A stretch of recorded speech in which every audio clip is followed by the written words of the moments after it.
খুব প্রয়োজন হয়ে পড়েছিল। স্বাভাবিকভাবেই আমাদের জেলার এই বদলটা আটকে ছিল, 5 জনের 5 রকম মন্তব্য আসছিল। আমি বিরোধী দলের কথাই বলছি। সেই জায়গা থেকে এটা খুব ভালো হতো, নতুনভাবে আমরা উৎসাহ উদ্দীপনা পেলাম। আমাদের টার্গেট 26 সালে শান্তিপুরের সিটটা মমতা বন্দ্যোপাধ্যায়কে এবং আমার নেতা অভিষেক বন্দ্যোপাধ্যায়ের হাতে। সাংগঠনিকভাবে শান্তিপুর নিশ্চিতভাবে শক্তিশালী হবে, এটা তো আশা রাখাই যায়। এবং সেই সাথে সাথে আমি বলবো যে একটা নতুন টিম এলো আবার, তারা নিশ্চিতভাবে নিজেদের সবাইকে প্রমাণ করার চেষ্টা করবে এবং তাদের যতটা ভালো ফলাফল দিতে পারবে তাদের ওপরে নির্ভর করবে আগামী দিনে তাদের রাজনৈতিক কেরিয়ার, রাজনৈতিক জীবন। আমি একটা প্রশ্ন করেছিলেন যে নরেশ পাল সরকার, দেখুন পার্টি কাউকে কখনো অমর্যাদা করে না।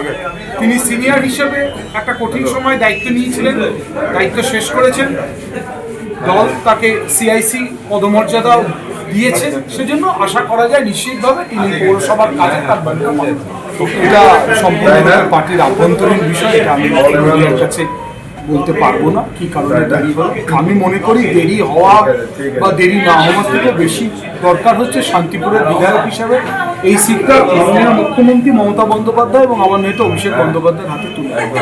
তার জন্য যেটা করার সেটা এবার আমাদের করতে হবে। সবগুলিতেই বদল এসছে। ব্লকে সভাপতি সুব্রত সরকার ছিল, তারপর এটা বহিষ্কারের অর্ডার জানেন আপনি।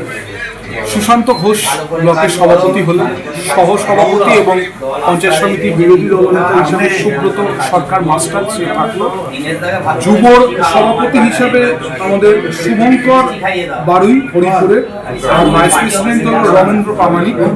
মহিলা পিয়ালি বসাক, ভাইস প্রেসিডেন্ট অঙ্কিতা মুখার্জি। আইএনটিটিউসির প্রেসিডেন্ট আমাদের কিছু চেঞ্জ হয়নি, সৌমেন্দ্র নারায়ণ দাস ছিলেন, সৌমেন্দ্র নারায়ণ দাস। মহিলা সভানেত্রী আমাদের ব্লকে সেই অর্থে কেউ ছিল না।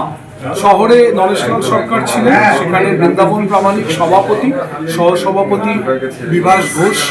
আইএনটিটিউসিতে অরুণ সভাপতি ছিল, অরুণ বসাক, তিনিই থাকলেন। তরুণ ঘোষ সহসভাপতি ছিলেন, উনিই থাকলেন। যুবর ক্ষেত্রে আমাদের দীপঙ্করের জায়গায় বিক্রমাদিত্য সভাপতি হলো, সহসভাপতি হয়েছে ওয়াসিম ইসলাম এবং মহিলার ক্ষেত্রে বাসন্তী অধিকারী সভাপতি হয়েছে।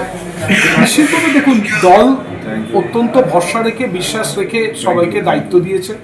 তাদের নিজেদের দায়বদ্ধতা থাকবে দলের প্রতি এবং সব থেকে বড় কথা সবাইকে নিয়ে চলার একটা মানসিকতা রাখতে হবে। এতে সবাইকে নিয়ে চলে আগামী দিনে আমাদের মূল লক্ষ্য হচ্ছে নির্বাচনে জেতা। তার জন্য যেটা করার সেটা